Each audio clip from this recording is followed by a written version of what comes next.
हमारे channel Hollywood cinema को subscribe करें और बेल आइकन दबाएं नए वीडियो की नोटिफिकेशन पाने के लिए।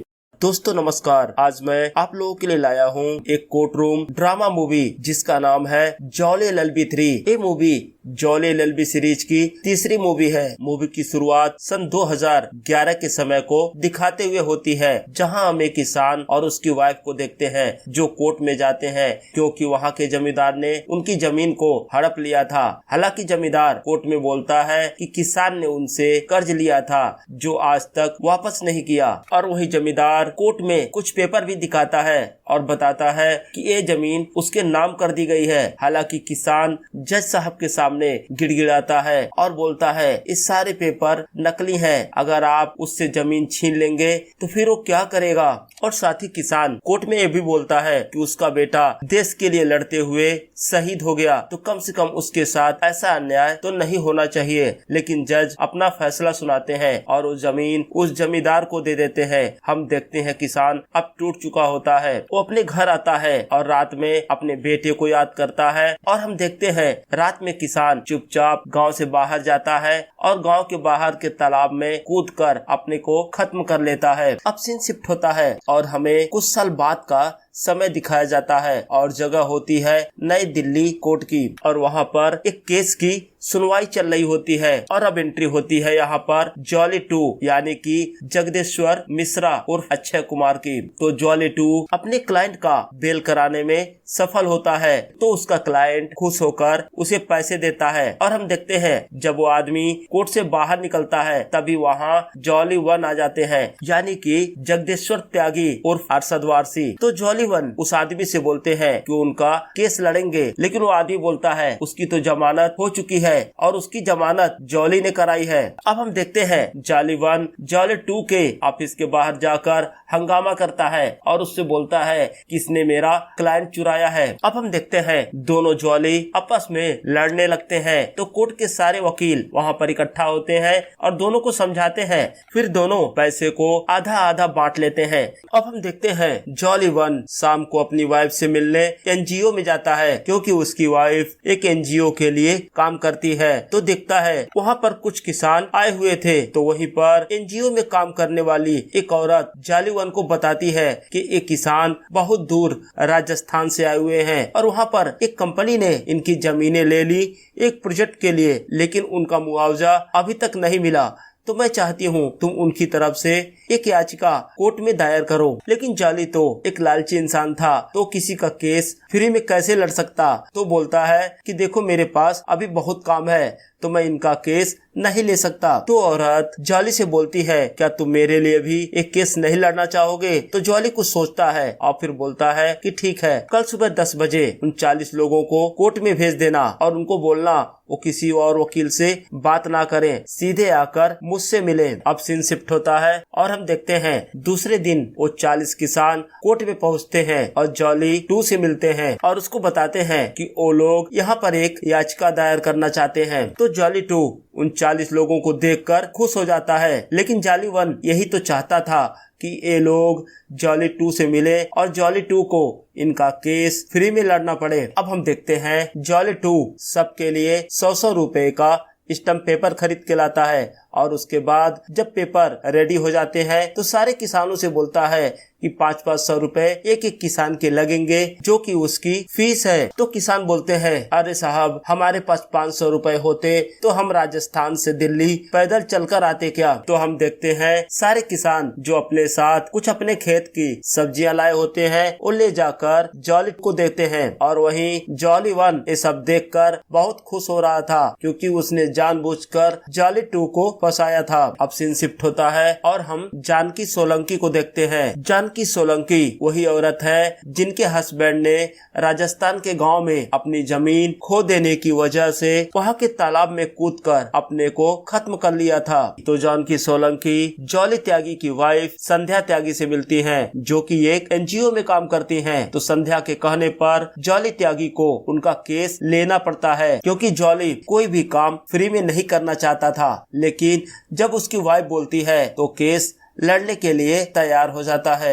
अब सीन शिफ्ट होता है और हम जज सुंदरलाल त्रिपाठी को देखते हैं, यानी कि सौरभ शुक्ला जी। तो त्यागी जज सुंदरलाल त्रिपाठी से मिलता है और उन्हें बताता है कि उसने एक किसान की याचिका दायर की है और जिसकी पेशी उन्हीं के कोर्ट में होने वाली है। अब सीन शिफ्ट होता है और हम देखते हैं अगले दिन कोर्ट की सुनवाई होती है, जहां जज साहब बैठे होते हैं और त्यागी जी बताते हैं कि एक कंस्ट्रक्शन कंपनी ने जानकी सोलंकी की जमीन धोखे से हथिया लिया। और वही हम देखते हैं अब उस कंपनी की तरफ से जगदीश्वर मिश्रा होते हैं। अब दोनों जॉली को अपने कोर्ट में देखकर जज साहब बौखला जाते हैं और बोलते हैं एक जॉली तो मुझसे संभलता नहीं, अब दो मेरे ही कोर्ट में रहेंगे। अब जगदीश्वर मिश्रा जज साहब को बताता है कि किसान राजा राम सोलंकी ने गांव के साहूकार से 75,000 रुपया कर्ज लिया था और उसके बदले अपनी 3.5 बीघा जमीन उसके पास गिरवी रख दी थी, और जब तय समय पर उसने पैसा नहीं लौटाया तो तहसीलदार की मदद से साहूकार ने वो जमीन अपने नाम करा ली। तो इसमें कुछ गलत नहीं है। और फिर साहूकार ने वही जमीन उस बिल्डर ग्रुप को बेच दिया। तो जगदीश त्यागी अपनी तरफ से पक्ष रखता है और बोलता है ये जो डॉक्यूमेंट आपको दिखाए जा रहे हैं वो सब फर्जी हैं। तो जगदीश्वर मिश्रा बोलता है कि जनाब 4,000 से ऊपर लोगों ने अपने एग्रीमेंट पर साइन किया है, सिर्फ एक किसान के साथ कोई फ्रॉड कैसे कर सकता है। अब हम देखते हैं जज साहब सारे पेपर खुद ही चेक करते हैं और बोलते हैं त्यागी जी सारे पेपर चेक करने के बाद मुझे लगता है कंपनी ने सही काम किया है, क्योंकि 4,000 से ज्यादा किसानों ने अपने पेपर पर साइन किया है और मुझे किसी भी तरह से ये याचिका सही नहीं लगती, तो मैं इस याचिका को आज के दिन ही खारिज करता हूँ। तो जगदीश त्यागी जज साहब से रिक्वेस्ट करता है कि उसे भी अपना पक्ष रखने का मौका दिया जाए। तो जज साहब अगली डेट देकर कोर्ट की कार्रवाई को खत्म करते हैं। अब सीन शिफ्ट होता है और हम देखते हैं जगदीश्वर मिश्रा शाम को एक पार्टी में जाते हैं और इस पार्टी के ऑर्गेनाइजर हरि भाई खेतान होते हैं। एक्चुअली दोस्तों हरि भाई खेतान ही उस रियल एस्टेट कंपनी के मालिक हैं, जिस कंपनी की तरफ से आज जगदीश्वर मिश्रा कोर्ट में केस लड़ रहे थे। अब हम देखते हैं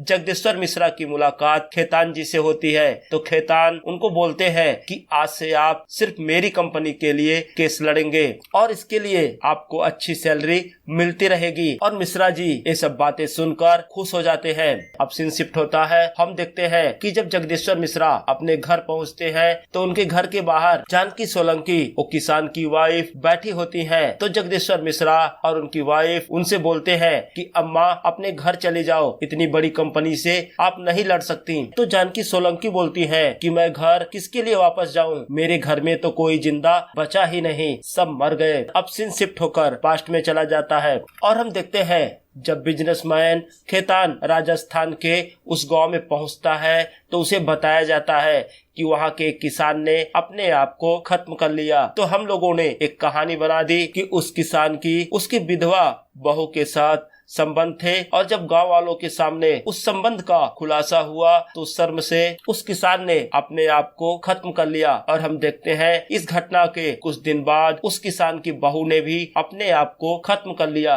जानकी सोलंकी की एक कहानी सुनकर जगदीश्वर मिश्रा और उसकी वाइफ दोनों इमोशनल हो जाते हैं। तो हम देखते हैं जानकी सोलंकी अपने साथ लाई हुई अपनी बकरी जगदीश्वर मिश्रा को देकर वहां से चली जाती है। अब जगदीश्वर मिश्रा खेतान के ऑफिस जाता है और उसे बोलता है कि आज से वो उनकी कंपनी के लिए काम नहीं करेगा। हालांकि खेतान उसे और ज्यादा पैसों का ऑफर देता है, लेकिन जगदीश्वर मिश्रा उसका ऑफर ठुकरा देता है और साथ ही ये भी बोलता है कि अब मैं तुम्हें कोर्ट में देखूंगा। अब जगदीश्वर मिश्रा सीधा रेलवे स्टेशन जाता है, क्योंकि जानकी अम्मा आज दिल्ली छोड़कर राजस्थान जा रही थी। लेकिन जैसे ही वो रेलवे स्टेशन पहुंचता है वहां उसकी मुलाकात जगदीश त्यागी से होती है। तो जगदीश त्यागी बोलता है तुम मेरे क्लाइंट का पीछा करना छोड़ दो। तो जगदीश्वर मिश्रा बोलता है मैं तुम्हारे क्लाइंट का पीछा नहीं कर रहा, मैं अपनी गलती सुधार रहा हूँ, मुझे सच्चाई पता चल गई है और मैं जानकी अम्मा का साथ देना चाहता हूँ। हालांकि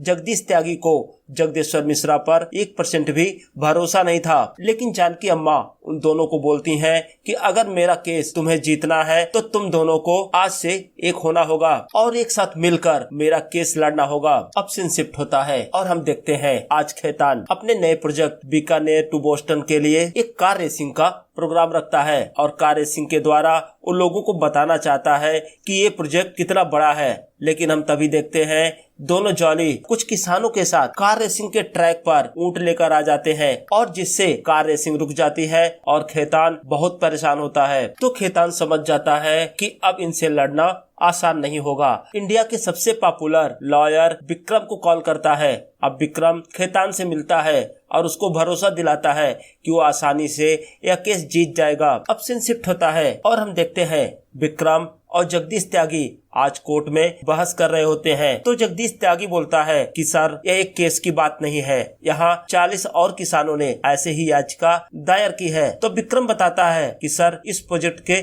2 फेज हैं। पहला फेज जमीन अधिग्रहण का था जो 1 साल पहले ही पूरा हो चुका है और वहाँ के डीएम ने इसे अप्रूव भी कर दिया है।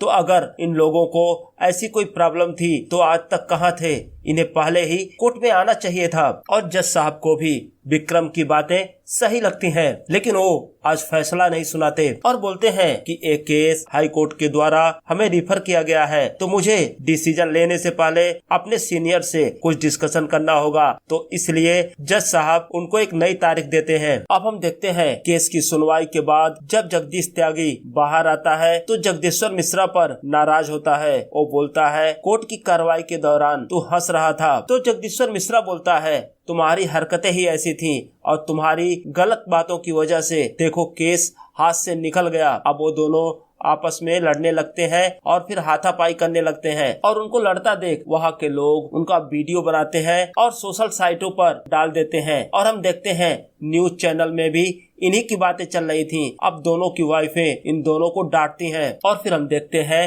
जगदीश त्यागी अपनी वाइफ के साथ जगदीश्वर मिश्रा के घर आता है।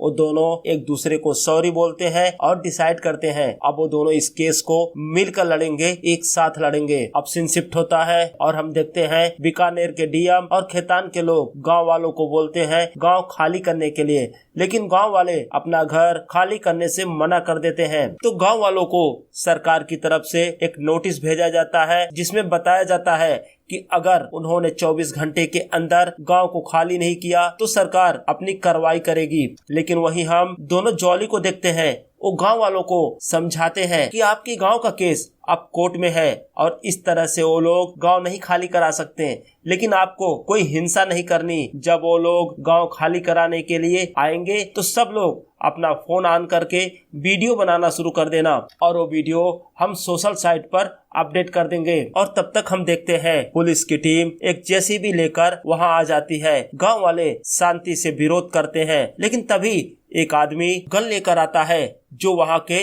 लोकल विधायक का आदमी होता है और वो शूटर वहां के डीएम को गोली मार देता है। उसके बाद वहां की पुलिस लाठीचार्ज करती है और बहुत सारे गांव वाले घायल होते हैं और कई सारे तो मारे भी जाते हैं। लेकिन हम देखते हैं जगदीश्वर मिश्रा उसका पीछा करता है लेकिन वो पकड़ नहीं पाता और थोड़ी देर बाद हम देखते हैं लोगों को उस शूटर की डेड बॉडी मिलती है। अब सीन शिफ्ट होता है और हम देखते हैं अगले दिन कोर्ट की कार्रवाई होती है जहां विक्रम जज साहब को बताता है कि कुछ दिन पहले जो उस गांव में हिंसा हुई उसका सबको दुख है, लेकिन हिंसा की शुरुआत गांव वालों ने किया था। उसके बाद विक्रम देश के जाने माने एक जियोग्राफी रिसर्चर को बुलाता है। तो रिसर्चर बताता है उसने कुछ समय पहले उस एरिया का सर्वे किया था जहाँ उन्हें पता चला उस एरिया की जमीनें खेती के लिए बहुत सही नहीं है और लोगों के पास पर्याप्त साधन भी नहीं है खेती करने के लिए। अब विक्रम बोलता है कि सर अगर ऐसा ही हर जगह विरोध होगा तो देश विकास कैसे करेगा और इस तरह से तो देश में कोई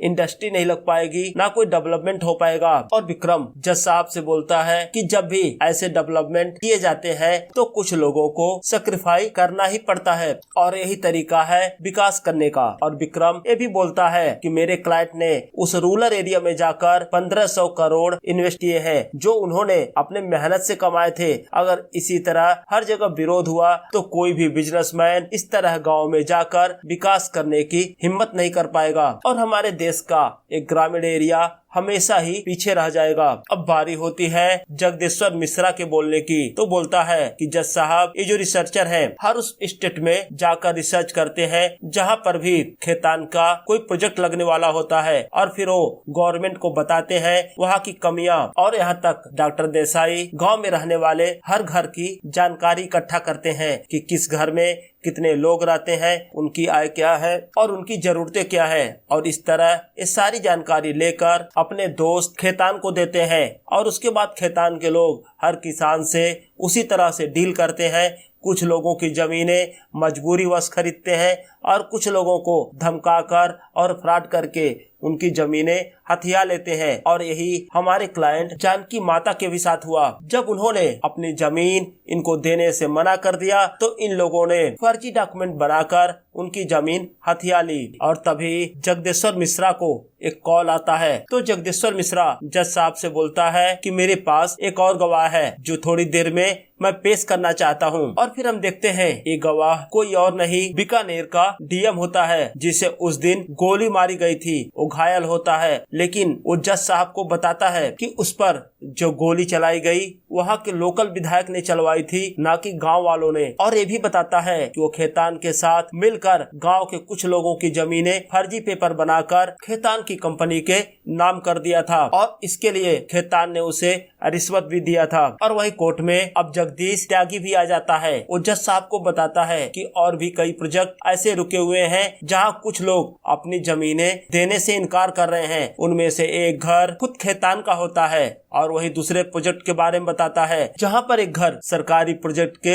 बीच में आ रहा था, जिसके मालिक ने उसे देने से इनकार किया। वो घर होता है लॉयर विक्रम का। तो जगदीश त्यागी जज साहब से पूछता है कि जब भी कुर्बानी देने की बात होती है तो गरीब किसान ही क्यों, अमीर लोग कुर्बानी क्यों नहीं देते? अगर अमीर लोगों के मर्जी की वैल्यू होती है तो फिर गरीब किसानों के मर्जी की वैल्यू क्यों नहीं होती है? अब जज साहब अपना फैसला सुनाते हैं। वो बोलते हैं कि कोर्ट मानता है कि यहाँ पर जमीनों की अधिग्रहण में काफी गलतियां हैं, और साथ ही कोर्ट खेतान की कंपनी को आदेश देता है कि सारे किसानों की जमीनें उन्हें वापस किया जाए और मुआवजा भी दिया जाए जो गाँव वालों का नुकसान हुआ है। और इस फैसले से गांव के सारे लोग खुश हो जाते हैं, और इसी के साथ ये मूवी यहीं पर समाप्त हो जाती है। तो दोस्तों, कमेंट सेक्शन में हमें जरूर बताएं आपको ये वीडियो कैसा लगा, और अगर अभी तक आपने मेरे चैनल को सब्सक्राइब नहीं किया है तो प्लीज सब्सक्राइब करें। धन्यवाद।